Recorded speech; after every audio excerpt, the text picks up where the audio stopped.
दोस्तों नमस्कार। मैं हूं आलोक पाठक और आप देख रहे हैं खबर दस्तक। आज हमारे साथ दो अधिवक्ता लोग जुड़े हुए हैं।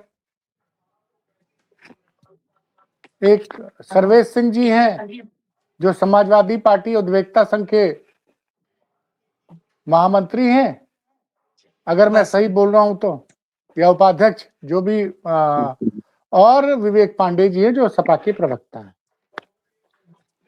इन दोनों लोग को मैंने इसलिए जोड़ा है आज कि उत्तर प्रदेश में कल से घटनाक्रम बड़ी तेजी से बदल गया।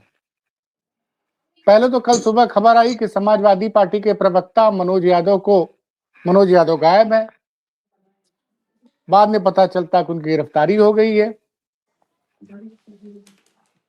और गिरफ्तारी किन धाराओं में भी है, क्या हुआ इसके बारे में अभी तक कुछ क्लियर नहीं है। एक एफआईआर सोशल मीडिया पे तैर रही है। मैं तैर इसलिए कह रहा हूं कि वो कुछ तैर रही है, उसमें कितनी सच्चाई कितनी नहीं मुझे नहीं पता है। तो सीधे सर्वेश जी से पूछते हैं। सर्वेश जी, इस मामले में चूंकि आप समाजवादी पार्टी अधिवक्ता संघ के पदाधिकारी हैं, ये एफआईआर जो सोशल मीडिया पे शेयर की जा रही है वो सही है? और क्या उसमें आरोप लगाए हैं मनोज यादव के ऊपर? और क्या फैक्चुअल पोजीशन है? ये बिल्कुल सच है। ये बिल्कुल सच है। ये इसकी कॉपी है जो हम लोगों ने कोर्ट से ली है। अच्छा। और इसमें सबसे बड़ी बात ये है कि जैसे पुलिस ने मुकदमा लिख लिया, इसमें धाराएं इन्होंने जिस तरह से लगा दी, जो तहरीर है, वादी की तहरीर, अगर 2 मिनट का समय दीजिए तो मैं वादी की तहरीर पढ़ के बता दूं कि वादी की तहरीर क्या है। बिल्कुल जरूरी है जी। वादी की तहरीर में वादी ने ये लिखा, महोदया निवेदन है कि प्राथमिक कलावती पत्नी स्वर्गीय कालीचरण रावत सब निवासी थाना सफदरगंज जिला बाराबंकी की रहने वाली है, अनुसूचित जाति की महिला है। मेरे पति का 2004 में विपक्षी से विवाद था और इसके विरुद्ध घर में घुसकर मारपीट करने, जान से मारने की धमकी देने और इसके संबंध में जो है ये दिखाया। फिर इन्होंने दिखाया 3-4 महीने पहले इनका कोई विवाद हुआ और मेरा रास्ता रोककर मुझे जाति सूचक गालियां देते हुए कहा कि तुमने मेरे खिलाफ मुकदमा लिखवाया था, उसमें मेरा क्या कर लिया, हाथ पकड़कर धक्का देते हुए, जिसमें मारकर गायब कर देंगे और इस तरह की बातें कही गई हैं। जबकि इसमें कहीं भी जो है ऐसी बात वादी ने नहीं कही कि उनके साथ किसी तरह का ऐसा अभद्रता की गई हो जिससे उनका यौन उत्पीड़न हुआ हो। लेकिन पुलिस ने बिना किसी आधार के, बिना वादी के तहरीर के, उन्होंने यौन उत्पीड़न की धारा को भी, जिसे बीएनएस में 75(2) में रखा गया है, की धारा भी लगा दी गई। जबकि ऐसे कोई एविडेंस नहीं है और ऐसी किसी तरह की भी कोई साक्ष्य नहीं पाए गए, ना ही वादी ने इसका जिक्र किया है। तो इसको क्या समझा जाए कि ये पुलिस की गलती है या पुलिस को वो बीएनएस पढ़ने की जरूरत है? नहीं, आप कह रहे हैं कि ऐसी दशा में आप कह रहे हैं कि यौन उत्पीड़न की कोई शिकायत नहीं थी, लेकिन यौन उत्पीड़न की धारा लगा दी गई है। जी बिल्कुल सर, यौन उत्पीड़न की धारा जो लगाई गई, यौन उत्पीड़न की, जबकि वादी ने कहीं इसका जिक्र नहीं किया अपनी तहरीर में। तो फिर ये पुलिस ने किस आधार पे लगाई? और सबसे बड़ी बात है, अगर लगाई तो उसका पहली बात तो कोई आधार होना चाहिए था। और इतनी क्या आनन फानन में जल्दी थी कि बिना अरेस्ट मेमो के उन्होंने गिरफ्तारी कर ली, वो भी रास्ते से गिरफ्तारी की है। उनके घर वालों, उनके परिजनों को इनकी सूचना देना भी उन्होंने उचित नहीं समझा। और उसके बाद इन्हें जुडिशियल कस्टडी में भी भेज दिया गया, जेल भेज दिया गया कल सुबह। और जबकि अगर हम लोग देखें, अगर हम अपनी कानूनी भाषा में कहें तो ये तहरीर के आधार पे जो इन्होंने एफआईआर में धाराएं लगाई हैं वो सरासर गलत हैं। और एक देश की तीसरी बड़ी पार्टी के रूप में समाजवादी पार्टी आज की समय में लोकसभा सदन में है और उसके राष्ट्रीय प्रवक्ता के साथ अगर ऐसा है तो आम इंसान के साथ क्या होगा? इस पे तो कानून व्यवस्था पे बहुत बड़े सवाल खड़े होते हैं। तो एक बात सर्वेश जी मैं पूछना चाहता हूँ, विवेक जी आप कुछ कहना चाह रहे हैं, बताइए विवेक जी आप कुछ कहना चाह रहे हैं। इस पूरे प्रकरण में सबसे महत्वपूर्ण बात जो आ रही है, चूंकि एफआईआर के कंटेंट अब जब ध्यान से पढ़ेंगे तो इस एफआईआर में सबसे बड़ी बात है कि टाइमिंग नहीं दी गई है, अपराध कारित कब किया गया है। अपराध में घटना स्थल का उल्लेख चौराहा बताया गया है, लेकिन चौराहे पे किस समय, सुबह, दोपहर, शाम, क्योंकि चौराहा तो जनरली आमतौर पे भीड़ भाड़ वाला इलाका होता है, किसी भी क्षेत्र का चौराहा अगर है। और सबसे बड़ी बात है, ना कोई प्रत्यक्षदर्शी गवाह अभी तक इसमें उपलब्ध दिखाया गया है। जो पीड़िता ने बयान दिया है वो घटना भी 3-4 महीने पीछे की दिखाई दे रही है। तो अगर हम ये मान लें कि 3-4 महीने बाद पीड़िता को याद आया कि वो पीड़ित हुई थी, 3-4 महीने पहले वो पीड़ित हुई थी, और जो एफआईआर के कंटेंट है, एफआईआर के कंटेंट देखिए, प्रथम सूचना रिपोर्ट जब शुरू होती है ना तो दिन, समय, तारीख लिखा जाता है। यहाँ पे आप देखिए सीधे उठा करके एफआईआर लिखनी शुरू कर दी गई। तो ये पूरी एफआईआर फैब्रिकेटेड लग रही है, आनंद फानंद में लिखवाई गई है। ऐसा प्रतीत होता है कि इस एफआईआर को केवल और केवल राजनीतिक उद्देश्यों के इस्तेमाल के लिए दर्ज कराया गया है, द्वेषपूर्ण भाव से। दूसरी बात जो अभी हमारे साथी ने कही, अरेस्ट मेमो क्यों नहीं दिया गया फैमिली को? अरेस्ट मेमो देना एक नैतिक जिम्मेदारी है कि किस अपराध में, किस सेक्शंस में आपको अरेस्ट किया गया, गिरफ्तारी का कारण आपको बताना चाहिए। जिस तरह से बता रहे हैं कि उनको देखें, हम इसको अरेस्टिंग और अपहरण में अंतर होता है। अगर पुलिस हमें अरेस्ट कर रही है तो हमें बाकायदा हमारे परिवार को सूचना देना और हमें अपने वकील से बात करना मेरा नैतिक अधिकार है, संवैधानिक अधिकार है, और ये संवैधानिक दायित्व है पुलिस का कि ये व्यवस्थाएं हमको उपलब्ध कराए। लेकिन उनको रात में लापता होते हैं, उसके बाद गोमती नगर पुलिस गुमशुदगी भी दर्ज कर लेती है, और फिर बाद जाकर के सफदरगंज पुलिस बताती है कि अरे हमने अरेस्ट किया है। क्यों भैया, सफदरगंज पुलिस बीएनएस से ऊपर है क्या? सफदरगंज पुलिस पे क्या बीएनएस की प्रक्रियाएं या फिर जो law of procedure of law है वो लागू नहीं होता? और इससे बड़ी बात पे आ जाइए, एक मनोज यादव जो एक तीसरी बड़ी पार्टी के राष्ट्रीय प्रवक्ता, उनको अरेस्ट करने में एसटीएफ की भूमिका कहां से चली आई? क्या वो एक संगठित गिरोह चला रहे थे? एसटीएफ का निर्माण तो संगठित अपराधों को खत्म करने के लिए हुआ था। एसटीएफ की भूमिका जब आती है तब ये लगता है कि क्या वो संगठित अपराधी थे, कोई बहुत बड़े संगठित गिरोह का संचालन कर रहे थे जो एसटीएफ इन्वॉल्व हो गई।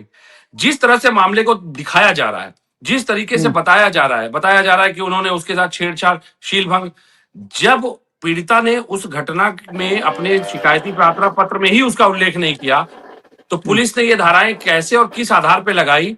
प्रथम दृष्टया इसका जवाब देना चाहिए। 482 में ये क्वेश्चन में फाइल होना चाहिए, हाईकोर्ट को तत्काल तलब करना चाहिए, क्योंकि सीओ लेवल का अधिकारी जांच करेगा, वहां कमिश्नरी लागू नहीं है। बाराबंकी का प्रकरण है, अगर सर्वेश भाई गलत तो बताइएगा, करेक्ट करिएगा, क्योंकि ये सीओ लेवल के अधिकारी को इसकी जांच करनी होती है। दूसरी बात है, अभी तक आशय ये भी स्पष्ट नहीं है कि जाति सूचक अपमान ही किया गया था, क्योंकि पीड़िता ने ना घटना का समय बताया, ना उल्लेख किया है, ना टाइमिंग का उल्लेख है। तो ये पूरी एफआईआर संदेहास्पद है, संशयपूर्ण लगती है। मैं थोड़ा सा आपकी बात को विराम दूंगा। इसमें थोड़ा सा एक और है कि एससी एसटी लगाने के लिए पहले ये था कि तत्काल गिरफ्तारी थी, लेकिन अब तो ये है कि सीओ को बाकायदा गवाहों के शपथ पत्र देने होते हैं कि मेरे सामने ऐसा हुआ, जिसके साक्ष्य मिलने के उपरांत ही सीओ के आदेश पर ये एफआईआर दर्ज की जा सकती है। जबकि इस एफआईआर में कहीं ऐसा उल्लेख नहीं है कि इसमें एसएचओ से ऊपर किसी ने कोई इन्वॉल्वमेंट किया है। और इसके लिए एससी एसटी एक्ट के लिए सबसे बड़ा प्रावधान कि सीओ, क्षेत्राधिकारी जो होता है, ये अथॉरिटी होती है, और इसमें तो एसएचओ ने ही सारी भूमिका निभा दी। और तत्काल गिरफ्तारी 11 तारीख को शाम को 6 बजे, 6:30 बजे के आसपास एफआईआर लिखी जाती है और 12 तारीख की रात में गिरफ्तारी कर ली जाती है।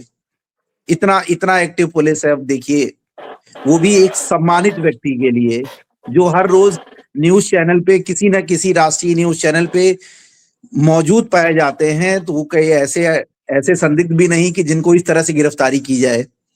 क्या उन्होंने गिरफ्तारी से पहले लोकल थाने या लखनऊ पुलिस को इन्फॉर्म किया कि हम ऐसे आपके यहाँ से गिरफ्तारी कर रहे हैं? कई सवाल उठते हैं।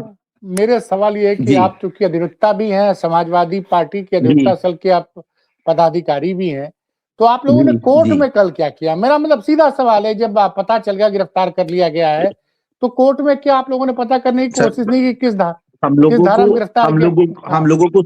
हम लोगों को सूचना बहुत देर से दी गई। पहले तो हम लोग इनकी गुमशुदगी में ही परेशान थे कि ये हैं कहाँ पे। अच्छा अच्छा। जब सुबह सुबह इसकी खबर दी गई 8-9 बजे, जब हमारे साथीगण और लोग वहां सफदरगंज थाने पे पहुंचते हैं, तब वहां थोड़ी देर बाद बताया जाता है कि उन्हें कोर्ट में पेश किया गया, जबकि कोर्ट भी नहीं पेश किया गया। ये जज साहब के आवाज से ही उनको जो है कस्टडी दे दी गई पुलिस को और उन्हें जेल भेज दिया गया। हम लोग तो तब अच्छा जाते जब कोर्ट में हमें पता होता, इतना भी मौका नहीं दिया गया कि हम अपने किसी भी अधिवक्ता साथी के साथ पहुंचकर वहां पे अपना पक्ष रख पाते। बिना किसी पक्ष को सुने ही अरेस्ट स्टे देते हुए रिमांड पे भेज दिया गया, अच्छा, तो जबकि आप ये कह रहे हैं हमें कि मौका उनको देना कोर्ट में चाहिए। उनको कचहरी नहीं भेजा गया। आप कह रहे हैं कि उनको नहीं, जज साहब के मतलब इसमें भी क्लैरिटी नहीं है कि कचहरी गए। आप कह रहे हैं कि नहीं, उनके घर पे ही अदालत। उनके आवाज से जेल भेज दिया गया, कुछ क्योंकि कह रहे हैं अब ये विवेक जी। लोग जो रिमांड पे जो है जजेस को ज्यादातर जजेस के आवाज से ही ये लोग आदेश लेके और रिमांड पे भेज देते हैं। विवेक जी कुछ कह रहे थे आप।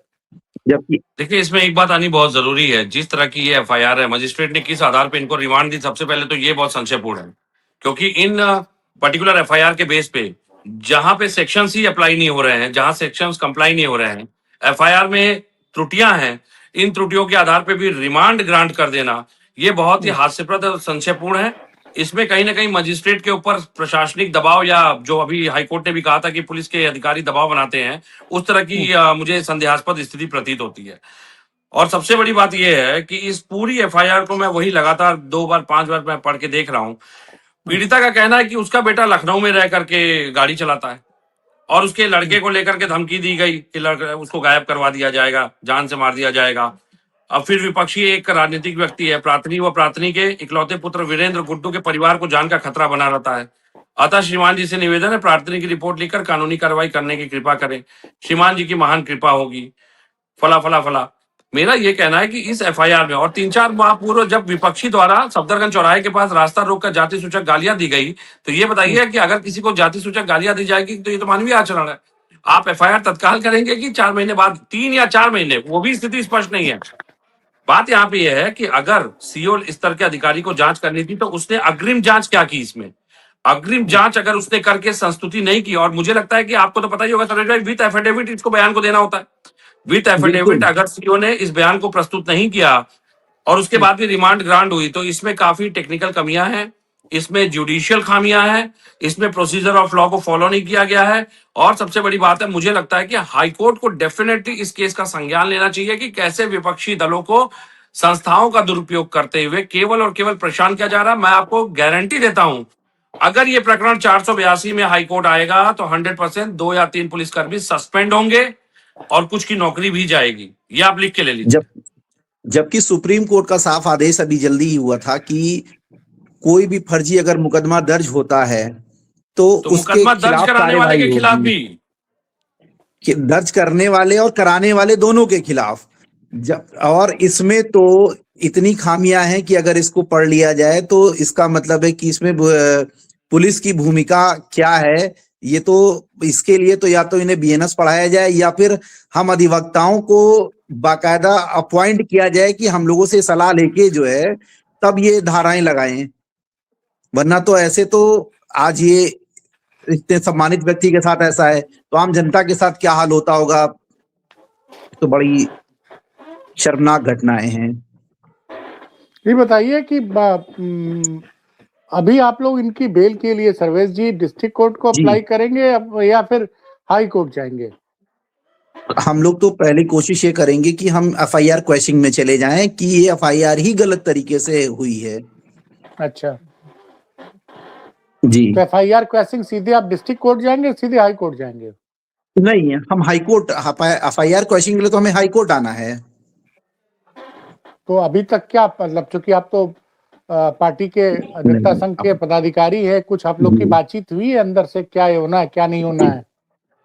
नहीं, अब अजय जी से भी बात हो रही है। अभी मंडे को जो है कल सारी चीजें कोशिश करके पूरी तैयार कर ली जाएंगी, क्योंकि बहुत कम वो है, अभी हाई कोर्ट आगे छुट्टियां भी हैं, इसलिए हम लोग कोशिश करेंगे इस हफ्ते में मंडे को फाइल करके इस पे जल्द से जल्द कुछ ना कुछ अपने साथियों को हम लोग रिलीफ दिला पाए। नहीं, इसमें आलोक जी एक बात समझनी पड़ेगी आपको, बहुत आवश्यक है ये बात भी आनी, क्योंकि हाईकोर्ट अभी आने वाले समय में 1 हफ्ते के लिए बंद हो जाएगी। पुलिस ने किस ऐसे लिए? टाइम पर अरेस्टिंग की है कि सैटरडे पड़ा, सेकंड सैटरडे कोर्ट बंद थी और संडे पड़ गया। दोनों दिन कोर्ट से रिलीफ मिलने के कोई चांस नहीं थे। दूसरी बात है, सबसे महत्वपूर्ण बात, मजिस्ट्रेट की भूमिका पे इसमें कहीं ना कहीं सवाल उठेंगे। मजिस्ट्रेट ने किस आधार पे इस रिमांड को ग्रांट किया, ये बात भी सामने आनी बहुत जरूरी है। क्योंकि SC/ST एक्ट लगा देना आसान है। SC/ST एक्ट में, इस एक्ट में आप देखिए जो एक धारा इसमें जोड़ी गई है, ये है हाँ, धारा 32VA। इसका अर्थ ये होता है कि जब ये धारा लगती है, कोई व्यक्ति अनुसूचित जाति जनजाति के सदस्य के विरुद्ध IPC BNS के तहत ऐसा अपराध करे जिसकी सजा 10 साल से कम है, तो इस धारा के जुड़ने से उस मूल अपराध की सजा की अवधि बढ़ जाती है। मतलब ये काइंड ऑफ 120B जिस तरह बढ़ा करके उसको सम्मिश्रित धाराओं के साथ जोड़कर सजा बढ़ाने का काम, मतलब प्रयास केवल ये किया गया है कि इनको लंबे समय तक विधिक प्रारूप में फंसा कर रखना चाहिए। अगर सरकार की एक तरफा मंशा सार्थक प्रतीत हो जाए तो इनको जेल भी भेज दे और एक अच्छी खासी सजा का ड्यूरेशन इनको कन्विक्शन के माध्यम से दिलवाने का प्रयास कर रहे हैं। लेकिन सबसे बड़ी बात यह है, यहाँ पे प्रोसीजर और लॉ का लगातार उल्लंघन हुआ है। जो सबसे महत्वपूर्ण चीज होती है, जो मैंने बताया कि गिरफ्तारी के समय कारण और गिरफ्तारी के बाद अरेस्ट मेमो और आपके वकील से आपका संवाद, ये 3 चीजें उपलब्ध कराना पुलिस की नैतिक जिम्मेदारी है, जिसका कि पालन यहाँ पे नहीं किया गया। रात को अपहरण करके सुबह तब बताया गया जब गोमती नगर पुलिस ने तलाश शुरू की और जब उनकी लोकेशन खंगाली गई। तो अगर मान लेते हैं कि गोमती नगर पुलिस उस दिन भी नहीं इस बात को अगर ढूंढने का प्रयास करती, तो क्या पुलिस दबाव पड़ने के बाद या सोशल मीडिया में आने के बाद मनोज जी को कोर्ट के सामने प्रस्तुत करने की इच्छुक थी? यह सवाल उठेगा। अनकंडीशनल कस्टडी में आप कैसे रख सकते हो? इनलीगल डिटेंशन आप कैसे कर सकते हो किसी का? 24 घंटे में मजिस्ट्रेट के सामने पेश करना होता है, बिल्कुल जायज बात है। लेकिन क्या एक FIR जिसका बेस 3 या 4 महीने, मुझे आलोक जी ने गाली दी 3 या 4 महीने, मुझे ये याद नहीं, लेकिन तत्काल कार्रवाई करते हुए पुलिस ने एक्शन ले लिया। मनोज जी को एकदम आतंकवादी जैसे लग रहा था कि कोई कुख्यात आतंकवादी जो दौड़ रहा था उसको पकड़ लिया, STF ने पकड़ लिया। और STF की जो मूल जिम्मेदारी थी संगठित अपराध के गिरोहों को खत्म करना, देखिए बाराबंकी में वो मनोज जी को पकड़ने में व्यस्त थे, बाराबंकी में एक अधिवक्ता की हत्या कर दी गई। तो मुझे लगता है कि ये पूरे प्रदेश का सर्कस बन चुका है, सरकार नहीं चल रही है, सर्कस हो चुकी है। केवल और केवल प्रतिशोधात्मक राजनीति का एक परंपरा शुरू करने का प्रयास है। ये केवल और केवल जो ये मनोज जी से सरकार असहज हो रही थी, क्योंकि मनोज जी ऐसे सवाल पूछ रहे थे जिन सवालों को देने के बाद, जिन सवालों के जवाब अगर सरकार देती तो कहीं ना कहीं उसका चरित्र उजागर होता। और मनोज जी हमारे राष्ट्रीय प्रवक्ता हैं, वो हर जगह उपलब्ध रहते हैं, लखनऊ में रहते थे। पुलिस चाहती तो उनको शालीनता से उनको फोन करके कह सकती थी कि आप आइए, अगर वो कॉपरेट नहीं करते बिल्कुल आप अरेस्ट करते, उसमें कोई दिक्कत की बात नहीं थी। लेकिन चाहे अमिताभ ठाकुर के पैटर्न में देखिए, आज आप इनके पैटर्न में देखिए, जिस तरीके से पुलिस लगातार कुछ लोगों को खुश करने के लिए, आउट ऑफ टर्न प्रमोशन के लिए इस तरह के काम कर रही है। यकीन मानिए जब इन पुलिस कर्मियों की नौकरी फंसेगी, हाईकोर्ट जब इसका संज्ञान लेगा, जब हाईकोर्ट सवाल पूछेगा, तब इनके आका इनको बचाने नहीं आएंगे। इन पुलिस कर्मियों को की ही बलि चढ़ाई जाती है हाईकोर्ट में। ऐसे तमाम मैं आपको रेफरेंस दे सकता हूं जो कि इनलीगल एनकाउंटर करवाए गए। एनकाउंटर के समय तो वाहवाही ले ली, अधिकारियों ने पीठ थपथपा ली, सरकार के प्रिय हो गए, लेकिन जो निचले स्तर के कर्मचारी थे, जब उनके ऊपर गाज गिरी तो कोई अधिकारी सामने खड़ा नहीं हुआ हाईकोर्ट के। तो मुझे लगता है ये पुलिसकर्मियों को भी सुनिश्चित करना पड़ेगा कि अराजपत्रित कर्मचारियों का न कोई संघ है न कोई यूनियन है, जैसे राजपत्रित अधिकारियों ने IPS एसोसिएशन बना रखी है। और उत्पीड़न और अवसाद के शिकार आप इसी तरह रहेंगे। आज आप एक गलत कृत्य में सहभागी बनेंगे, कल आपके परिवार और आपके भविष्य को झेलना है, आपकी सर्विस बुक खराब होती है इससे। तो मेरा तो कहना है कि ऐसे इनलीगल कृत्यों में पुलिसकर्मियों को नहीं सहभागी होने दें। सर्वेश जी, एक बात समझनी है कि आपकी पार्टी के एक प्रवक्ता हैं, बहुत खुल के बोलते हैं, उनके ऊपर कुछ दिनों पहले मुकदमा भी दर्ज कराया गया था। कुछ टिप्पणी को लेकर जी न्यूज पे एक बहस चल रही थी, लेकिन कहीं ना कहीं देख रहा हूं कि कनेक्शन लगता कट गया। कनेक्शन अभी रीस्टोर कर रहा है। तो यही सब है भाई, मतलब सरकार के हाथ बड़े लंबे हैं।